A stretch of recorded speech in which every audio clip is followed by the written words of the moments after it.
kabar semuanya? Semoga Teteh selalu sehat dan selalu diberikan kelancaran segala urusannya.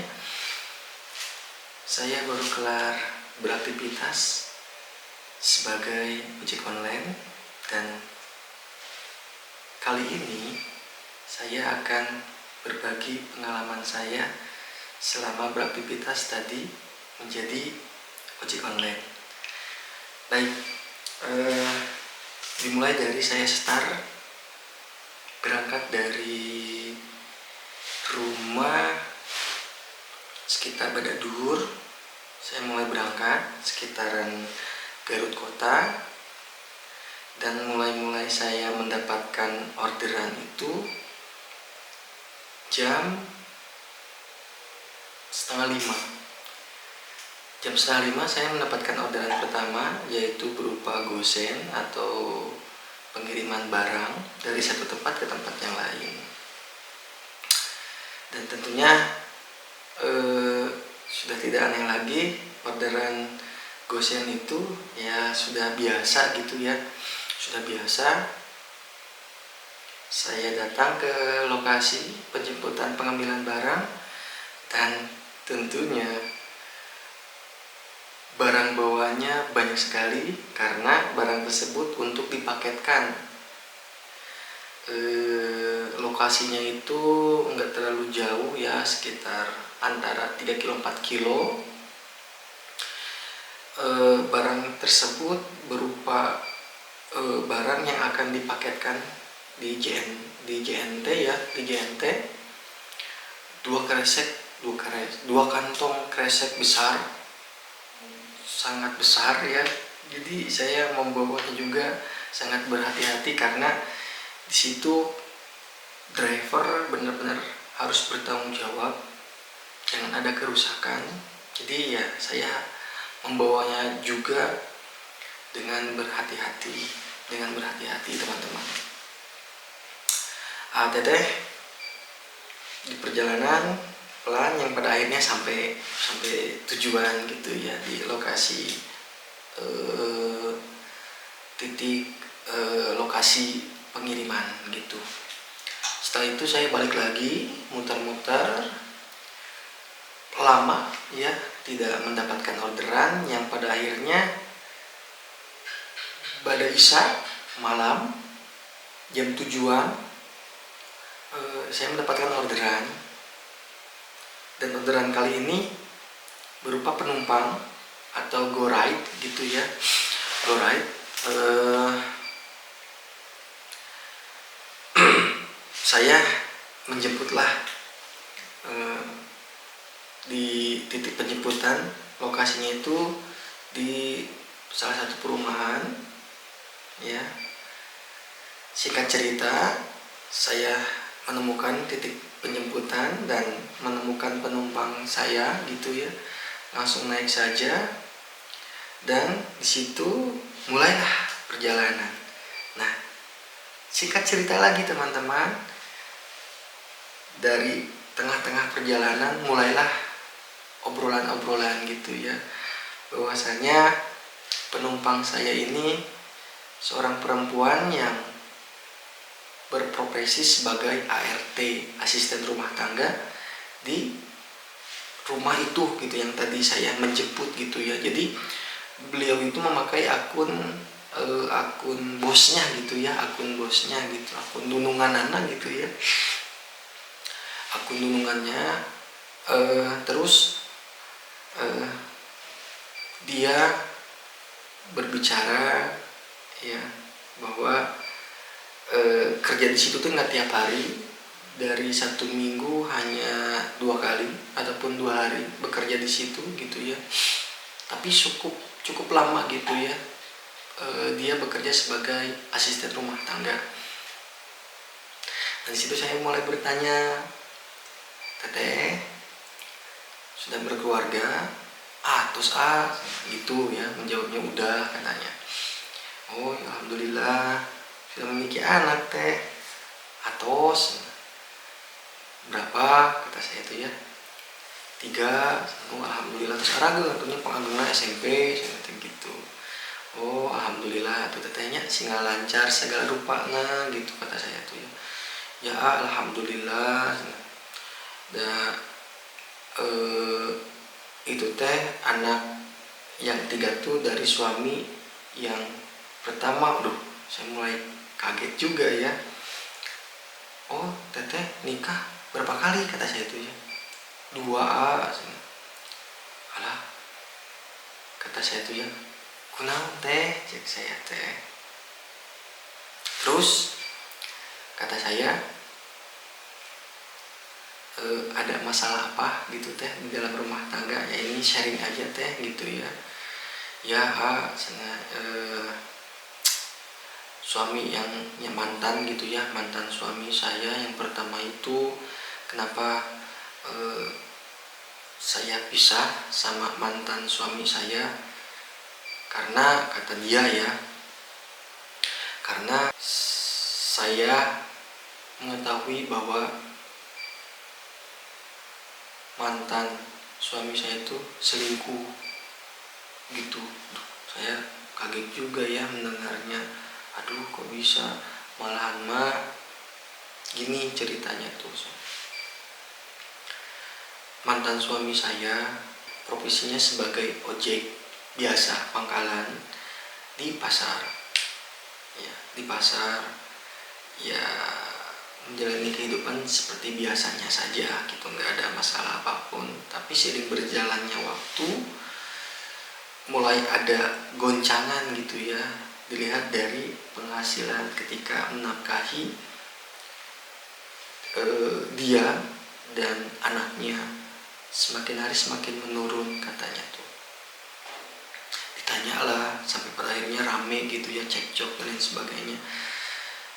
Dan dia pun juga merasa penasaran gitu loh, ada apa ini, yang pada akhirnya menginterogasi secara sembunyi-sembunyi ke pasar gitu. Ketika ke pasar, dia melihat mantan suami itu berjudi yang pada akhirnya mulailah perhara rumah tangga gitu ya, rame cekcok dan lain sebagainya. Sudahlah seperti biasanya lagi, berhentilah mengojek gitu ya, tapi ada beralih profesi lagi gitu, lagi suka main poli, terus suka mancing kayak gitu ya. Sesukanya dia gitu ya, berhenti ojek pangkalan, terus ya hobinya berpindah main poli, setelah itu pindah lagi mancing, yang pada akhirnya puncak-puncaknya si mantan suami yang pertama ini ketahuan bahwa dia selingkuh, yang pada akhirnya si teteh tersebut mengajukan perceraian. Singkat cerita, setelah perceraian dia menjanda selama 2 tahun sebelum menikah yang kedua kalinya gitu ya. Dia juga sempat kerja di luar kota, di Jakarta ya, karena untuk memenuhi kebutuhan anak-anaknya gitu. Singkat cerita juga, sama suami yang kedua ini dikenalkan oleh temannya ya, ya biasa gitu ya, teleponan, WA, yang pada akhirnya suka main ke rumah, membawa makanan, terus apalagi ya katanya tuh, ngasih jajan anak-anaknya. Intinya dari awalnya tuh manis gitu ya, yang pada akhirnya pahit gitu. Tapi dia berbicara bahwa nah hanya dari yang pertama dan yang kedua sama wae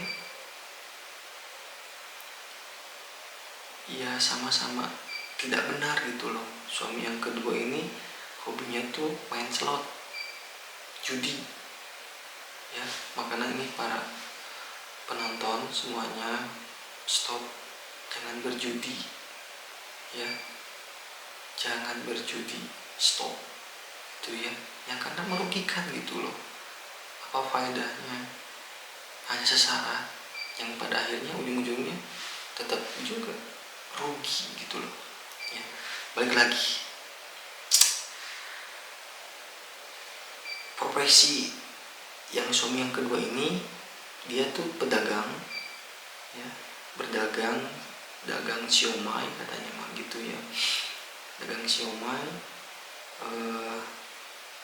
Ya gak ada bedanya katanya sama burger rame dan sebagainya ya. Kalau disimpulkan, kata si tetehnya tuh ya, kalau disimpulkan tetap ujung-ujungnya masalah perekonomian. Tapi saya balik lagi, itu menjadikan sebuah introspeksi diri untuk saya, bahwa saya itu pernah gagal berumah tangga karena masalah ekonomi. Dan yang kedua ini, saya tidak mau terulang kedua kalinya gara-gara sama masalah perekonomian. Meskipun yang saya rasakan hari ini itu tidak cukup, teteh, makanya saya bekerja, katanya begitu. Kata si teteh penumpang saya gitu ya, untuk memenuhi kebutuhannya. Malahan mah suami yang kedua ini tidak memberikan resiko untuk anak-anaknya. Itu yang menjadikan miris gitu ya untuk saya. Ya Allah, kenapa kok gitu ya. Yang pada akhirnya dia tetap sabar menjalaninya, tetap memberikan bimbingannya kepada suaminya, dan tentunya saya memberikan ucapan yang dimana teteh tetap bersabar, ada waktunya, indah pada waktunya. Kalau teteh bisa menjalani ini semua dengan ridho, dengan ikhlas, insya Allah berkah untuk teteh, berkah untuk anak-anak teteh, dan berkah untuk keluarga teteh. Jadi teman-teman, yang saya salutkan dari cerita teteh penumpang saya yang berprofesi sebagai asisten rumah tangga, dia berjuang bukan untuk dirinya, tapi untuk anak-anaknya. Karena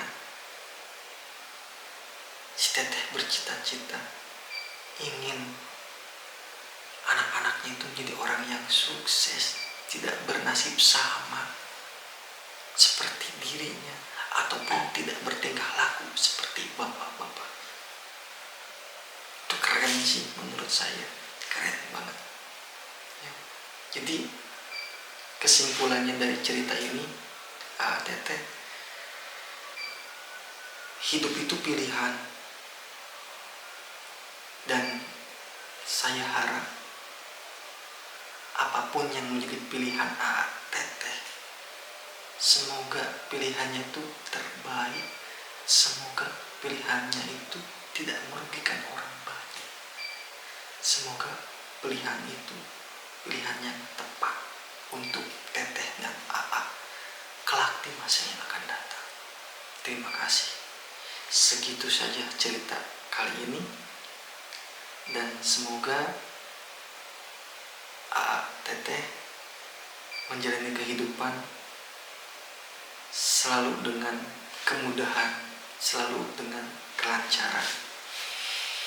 Saya harap dan teteh, penonton dimanapun berada, dukung terus channel ini, dukung terus channel ini. Semoga juga dengan keterbatasan saya mengonten kali ini ada perubahan dengan dukungan yang teteh berikan untuk saya. Terima kasih. Wassalamualaikum warahmatullahi wabarakatuh.